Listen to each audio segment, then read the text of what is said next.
여러분 모세 오경 아시죠? 창세기, 출애굽기, 레위기, 민수기, 신명기입니다. 그러면 오늘 우리가 민수기 마지막 장을 보게 되거든요. 그러면 지금까지 우리는 구약 한 주, 신약 한 주 했으니까 긴 시간을 왔어요. 그러면 창세기는 하나님이 태초에 천지를 창조하시니라 말씀하시면서 모든 창조의 시작을 우리에게 알려주고 있어요. 그리고 우리는 창조론의 신앙을 가지고 있어요. 그리고 출애굽기는 하나님의 구속사를 우리에게 전해주는 거예요. 하나님의 백성을 하나님이 어떻게 구원하셨는가를 우리에게 보여주고 있는 거예요. 그리고 레위기는 하나님의 택함받고 구속받은 백성이 하나님 앞에 어떻게 예배하는가 제사에 대해서 이야기를 해주고 있는 거예요. 민수기는 하나님의 백성들이 장차 하나님이 주신 약속의 땅에 들어가서 살아야 하는데 그 광야의 전쟁을 치르고 또 가나안의 전쟁을 치러야 될 백성들의 수, 어떻게 보면 전쟁에 나갈 만한 사람의 수를 이야기하는 게 바로 민수기가 되겠습니다. 그러면서 신명기서는 우리가 잘 아는 것처럼 다시 듣는 하나님의 말씀, 하나님 앞에 택함받고 구속받은 사람, 하나님 앞에 예배하는 사람, 광야 훈련을 통과한 사람, 그리고 가나안에서 들어가야 될 하나님의 백성들이 다시금 듣고 이 말씀대로 살아야 된다라는 거예요. 그러면은 우리가 모세오경을 이렇게 쫙 꿰고 있단 말이에요. 우리가 지금 다시 한번 이 민수기 36장 마지막 시간에 우리가 살펴봐야 될 것은 지금까지 출애굽의 역사부터 여러분 가나안 목전까지 온 광야의 모든 40년의 여정을 잠깐 상상해 보면 되는 거예요. 그래서 민수기는 출애굽한 지 2년 1월 초하루에 하나님께서 희막에서 모세에게 이스라엘 백성들 숫자를 세어보라고 한 것부터 시작이 된 거예요. 그래서 민수기가 수, 전쟁에 나갈 만한 수, 1장에만 보아도 우리가 이미 설교했지만은 14번씩이나 전쟁에 나갈 수를 헤아려 보라고 이야기를 하는 거예요.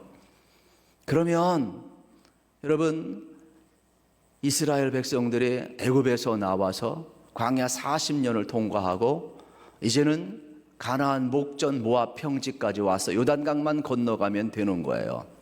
이러한 상황 속에서 하나님은 모세를 통하여서 세 가지를 명령을 하셨어요. 그래서 이 민수기 마지막 부분에 그 세 가지 명령이 나오는 거예요. 첫째는 너희들이 가나안 땅에 들어가서 땅을 분배할 때 제비를 뽑아서 분배하라. 공평하게 분배를 시켰단 말이에요. 그리고 또 하나는 너희들이 들어가서 레위 지파에게 반드시 뭐라고 그랬어요? 각각 성읍을 주어서 레위 지파로 하여금 회막에서 또 성전에서 하나님을 섬길 수 있도록 그들에게 48성읍을 주고 또 동시에 너희들은 각각 기업을 받았으니까 11조를 들여서 레위인들이 살게 하라 말씀을 하셨어요. 그리고 또 하나는 이제 동시에 요단 동편 세쪽 서편의 세쪽 해서 도피성을 6개 48개 준 성읍 가운데 6개를 도피성을 만들어서 사람의 생명을 보호하기 위해서, 왜냐하면 그 당시 아직까지 사법제도가 완성되어 있지 않기 때문에 부지 중에 살인을 한다든지 실수를 해서 과실치사가 있을 때에 재판도 받기 전에 함정인 받기 전에 결과만 가지고 보복을 하기 시작하면 피해 보복이 계속 나오기 때문에 하나님은 택한 백성들이 피해 보복을 멈추고 도피성에 피한 사람들은 시시비비를 가리기 전까지는 누구든지 생명을 보존할 수 있도록, 그래서 도피성 제도를 만들어 주신 거예요. 그리고 오늘 이제 부탁하는 이제 마지막 세 번째가 뭐냐면 요셉의 자손 가운데 이제 길르앗의 가장들이 나타나서 모세한테 질문하는 형식으로 되어 있어요. 뭐라고 질문을 하느냐? 우리가 가나안 땅에 들어가서 하나님이 주신 그 기업을 땅을 분배를 받아가지고 살게 될 터인데, 그러면 만약에 지금 우리 그 자손들 가운데 광야 40년을 거치면서 수많은 우여곡절을 겪었는데 땅을 기업으로 받아야 되는데 아들이 없고 딸만 있는 집안은 어떻게 되느냐? 그러면 그 땅을 하나님이 주신 것이고 땅은 제비를 뽑아서 받은 것이고 땅은 유대인들에게 있어서는 너무나도 소중한 거예요. 왜요? 땅 없는 유리 없는 삶을 수없이 살고 광야 40년을 지나왔기 때문에 여러분 이스라엘 백성들에게 땅은 너무나도 소중한 거예요. 그리고 축복이에요. 그리고 하나님이 주신 기업이에요. 그들은 하나님이 주신 땅 기업 지키는 것을 목숨보다도 귀하게 여겼단 말이에요. 그런데 이 제비를 뽑아서 하나님의 뜻으로 받았고 하나님 주신 기업으로 받았는데 이 딸들이 아버지 앞에 상속을 받아가지고 딴 지파한테 시집을 가버리면 땅이 딴 지파로 넘어가는 거예요. 그러면 균형이 깨져버리는 거예요. 균형이 깨져버리는 거예요. 그래서 오늘 이 민수기 36장의 구성 형태는 그런 거예요. 요셉의 그 후손들 가운데에서 에브라임과 므낫세 후손들 가운데 길르앗의 그 가장들이 나타나서 만약에 아들이 없고 딸들만 있어서 아버지가 죽으면서 딸들에게 유산을 물려주고 땅을 기업으로 물려줬다면 그 딸들이 시집을 가버리면 남자에게 다 그 남자 지파에 속할 거 아닙니까? 그때는 어떻게 할 것입니까? 이러한 질문을 던졌을 때 모세가 해막에서 하나님 앞에 나아가 물어요.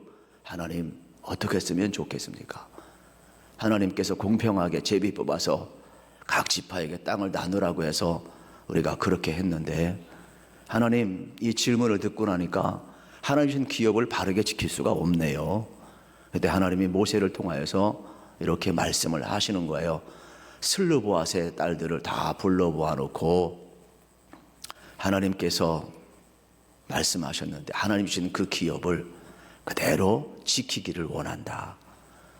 너희들은 시집은 가는데 반드시 너희 지파에 속하 있는 남자들 앞에 시집을 가서 시집을 간 이후에도 재산을 상속받아도 그 땅이 다른 지파에게 넘어가지 않도록 하라 명령을 해요. 이것은 여호와의 말씀이고 여호와의 명령이고 규례니라 그랬을 때 슬르보앗의 5 딸들이 지혜롭게 순종하겠습니다 이야기하는 거예요. 그러면서 뭐라고 이야기를 하느냐? 마지막 13절에서는 이러한 모든 명령과 규례와 계명들은 여호와께서 모세에게 명령하신 하나님의 규례와 계명이라는 거예요.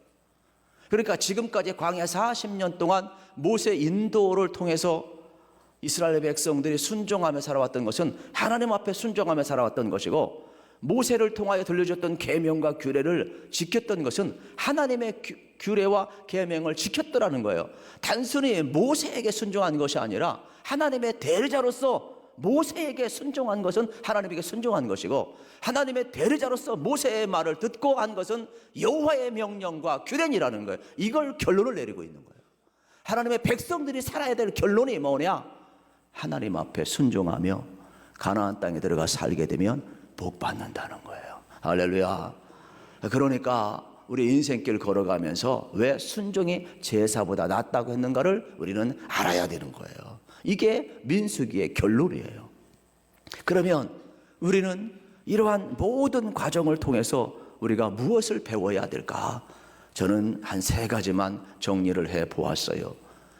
여러분, 우리는 이스라엘 백성이 애굽에서 430년 동안 노예 생활하다가 광야 40년을 거치고 지금 모압 평지에서 요단강을 바라보고 가나안을 바라보며 이제 건너기만 하면 되는데 여기에서 마지막 하나님께서 주시는 이러한 명령들 속에서 또 광야 40년의 삶 속에서 또 민수기가 내리는 이 출애굽으로부터 시작되는 이 결론에 이르러서 우리는 인생을 다시 한번 알 수가 있다라는 거예요. 여러분, 이스라엘 백성들을 한번 생각해 보세요. 광야 40년을 보내는 그 인생의 모든 여정들, 어떻게 보게 되면은 우리 인생을 표현할 때 전쟁이라고도 하고 인생은 경주라고도 하는데 어떤 면에서 보면은 이제 우리도 앞으로 출애굽기를 배우겠습니다만은 광야 학교와 같다 이렇게 표현을 해도 과언이 아닌 것입니다. 왜냐하면 이 특별한 인생의 여정 속에서 이스라엘 백성들은 노예 생활에서 해방되는 기쁨을 맞이해요. 또 아이와 같은 사람들이 더욱더 어른처럼 성장하고 성숙한 모습으로 서게 되는 거예요. 오합지졸, 어떻게 보면 군사훈련도 받지 않은 이스라엘 백성들이 광야를 거치는 동안 다듬어지고 하나님의 백성, 담대한 하나님의 군대로 바뀌어가는 모습을 우리는 보게 되는 겁니다. 이기심에서 이타적으로 바뀌어가고 과거와 현재에 만족한 것이 아니라 미래와 약속의 땅을 향하여 전진해가는 인생의 여정을 우리에게 보여주고 있다는 사실이에요. 저는 성경 속에 나오는 모든 장소는 다 의미가 있어요. 그러나 큰 그림에서 보면은 출애굽에서부터 민수에게 이르기까지 큰 그림에서 보면 딱 세 가지가 눈에 띄어요. 하나는 애굽이에요. 하나는 광야예요. 하나는 가나안이에요. 이러한 인생의 여정을 우리가 볼 수가 있는데, 여러분 430년 동안 애굽에서 종살이하던, 어떻게 보면은 이스라엘 백성들의 모습 속에서 이 속박된 삶을 우리는 보게 되는 것이죠. 그리고 그 광야 40년은 이스라엘 백성들을 다듬어 가는 것이죠. 그리고 가나안 땅에서 어떻게 살아야 돼? 하나님의 백성답게 살아야 될 것을 하나님은 계속해서 말씀을 하고 있다라는 사실이에요. 그렇다면 이 민수기를 통해서 광야 40년 동안 이들이 순종하고 불순종하면서 훈련받으면서 하나님의 백성으로 지금 가나안 땅까지 지금 거의 직전에 와 있다라는 사실은, 어떻게 보게 되면은 하나님은 이스라엘 백성들을, 여러분 처음 애굽에서 나온 수나 광야 40년의 수많은 우여곡절을 겪으면서 20세 이상 다 죽었지만은 지금 가나안 목전에 왔을 때 수를 세보니까 별 차이가 없다라는 것은 하나님의, 여러분 놀라운 섭리예요. 인간은 불순종과 죄로 20세 이상만 죽는 게 아니에요. 다 멸할 수밖에 없고 가나안에 들어갈 수 없어요.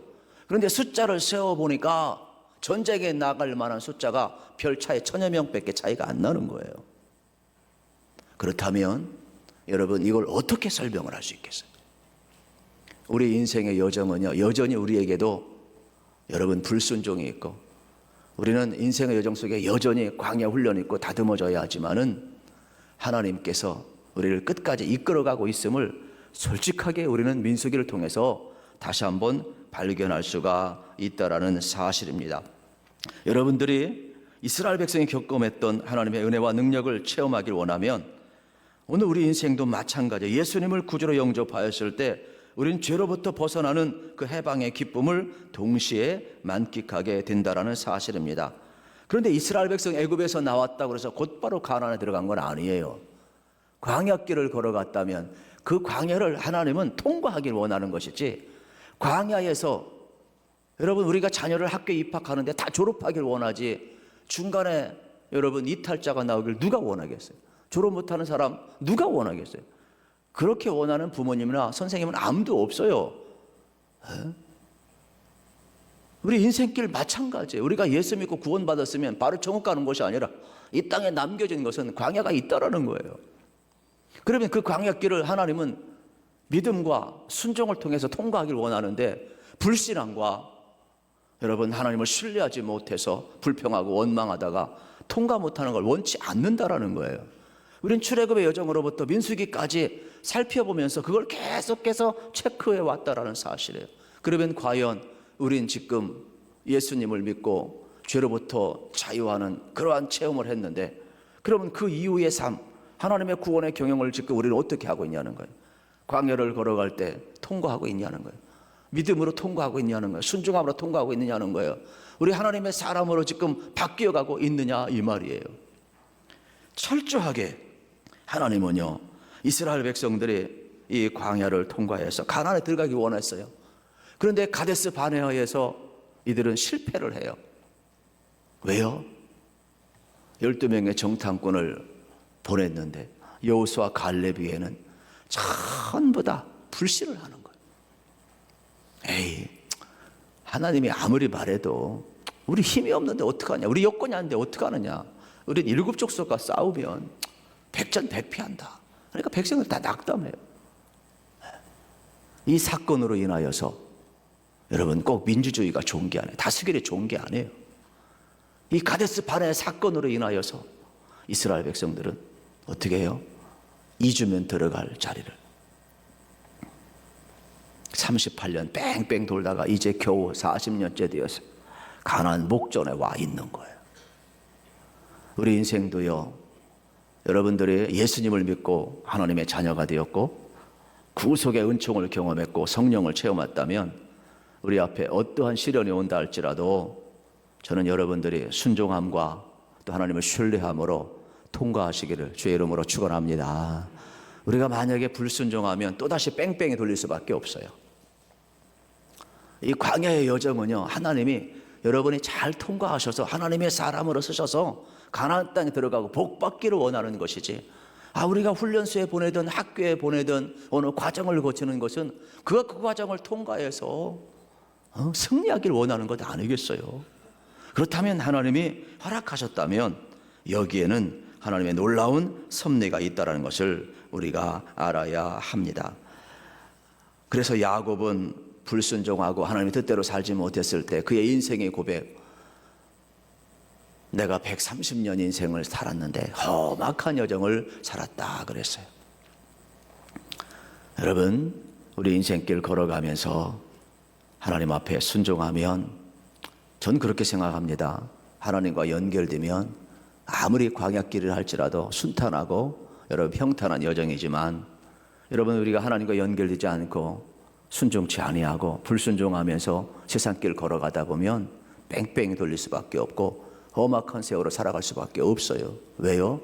하나님은 하나님의 사람을 너무너무 사랑하시기 때문에 그래요. 두 번째로 우리가 생각해야 될 것은 하나님에 대한 교훈을 발견할 수가 있습니다. 이스라엘 백성들이 실수한 것은 뭐냐면, 여러분 세 가지를 실수했어요. 하나는 뭐냐, 자꾸 이 과거를 뒤돌아봤어요. 하나님은 가나안을 향하여 나아가라고 말씀하는데 이스라엘 백성은 자꾸 과거를 룩백에 자꾸 과거를 뒤돌아봐요. 두 번째는 환경을 자꾸 둘러보면서 불평하고 원망했어요. 세 번째는 어떻게 보면은 그들은 자기 안을 들여다보면서 욕심에 이끌려 살았어요.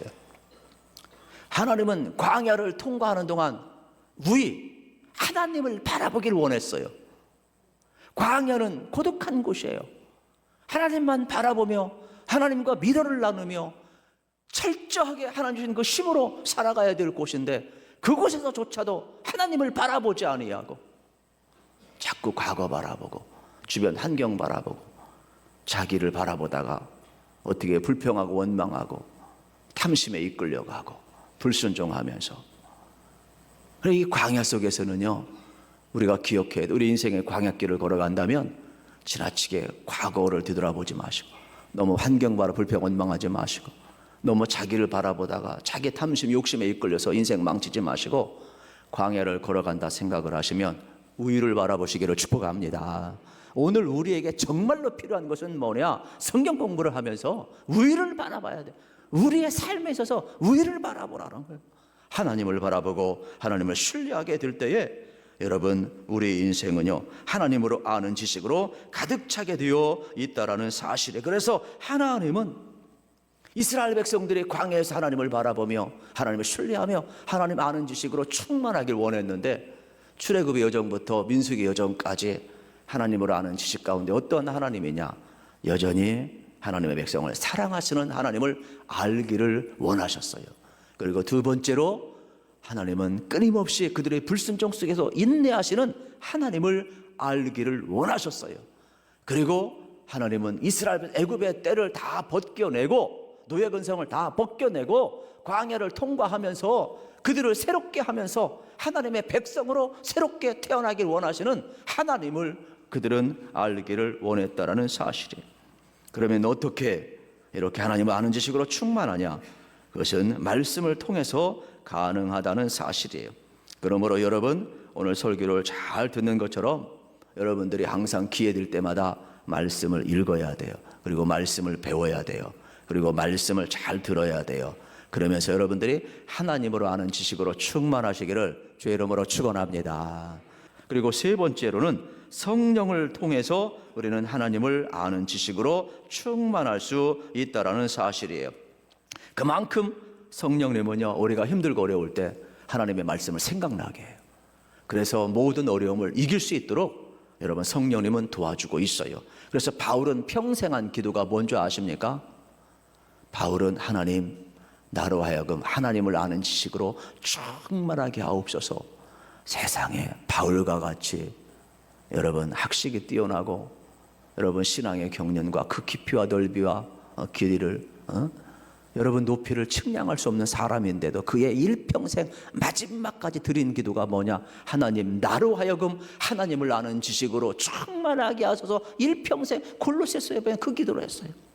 저는 우리의 기도가 이런 기도가 되었으면 좋겠어요. 그래서 여러분이 하나님을 아는 지식으로 충만하시기를 주의 이름으로 소망합니다. 마지막 세 번째로 우리는 민수기를 통해서 우리 자신을 다시 한번 여러분 살피는 은혜를 얻어야 하는 것입니다. 성경 공부하다 보면 가장 큰 은혜가 뭐냐? 지식이 아니에요. 하나님을 볼 수 있고 나를 볼 수 있고 환경의 변화가 인생에 만족을 주는 게 아니에요. 여러분 여건이 좋아진다고 여러분이 뭐 건강하고 돈 많다고 행복할 거 아세요? 아니에요. 오히려 여러분 섰다 앉아 넘어질까 조심하라고. 나 자신을 모르면 우리는요, 내 마음이 새로워지지 아니하면 행복이 없어요. 바르게 살 수 없어요. 졸부들이 왜 망하는 줄 아세요? 자기를 몰라요. 갑자기 환경이 좋아지니까 엉뚱한 짓 하고 다 날리는 거 탕진하는 거예요. 여러분 이걸 기억하세요. 오늘 현실 내가 누구인가를 알아야 돼요. 그래서 우리는 철저히 아하, 내가 이스라엘 백성이구나. 내가 과거를 돌아보는 자이구나. 내가 환경을 돌아보며 불평하고 원망하는 자이구나. 아직도 내 안에 탐심이 있어서 이 탐심이 나로 하여금 하나님의 뜻을 이루지 못하고 하나님의 영광을 가리우고 있구나. 내가 이렇게 전적인 타락한 존재인 것을 알아야 돼요. 오늘 우리에게는 하나님의 은혜가 필요하고 나는 하나님의 도우심이 필요하고 나는 성령의 새롭가심이 필요한 그러한 연약한 존재임을 우리는 성경을 통해서 알아야 돼요. 민수기가 이러한 교훈을 우리에게 주고 있다라는 사실이에요. 그래서 저는 여러분들의 삶이 이 슬르와세 여러분 5딸 지혜로운 여인들 이스라엘 12지파 선택할 수 있잖아요. 모든 남자 12지파에 선택했는데 그 선택을 포기해요. 왜요? 하나님이 주신 땅, 주상을 받은 그 기업을 그대로 유지해서 공동체의 평화를 유지하기 위하여 자기 남자 선택권까지도 포기하면서 자기 지파 안에서만 결혼하는 순종을 슬르바 5딸들이 행하고 있다니까요. 무엇이 복이냐? 가나안에 들어가서도 하나님의 약속을 지키고 그뿐만 아니라 말씀에 순종하며 살아가는 자가 복이 있다는 것을 명확하게 민수기는 결론을 내고 있어요. 이 모든 말씀은 여호와께서 모세로 하여금 명령하신 계명과 규례니라 사람의 말이 아니라는 거예요. 저는 여러분들이 성경 말씀이나 설교나 하나님의 말씀으로 잘 들으셔서 여러분 순종하시면서 꼭 복된 길 걸어가기를 축복합니다.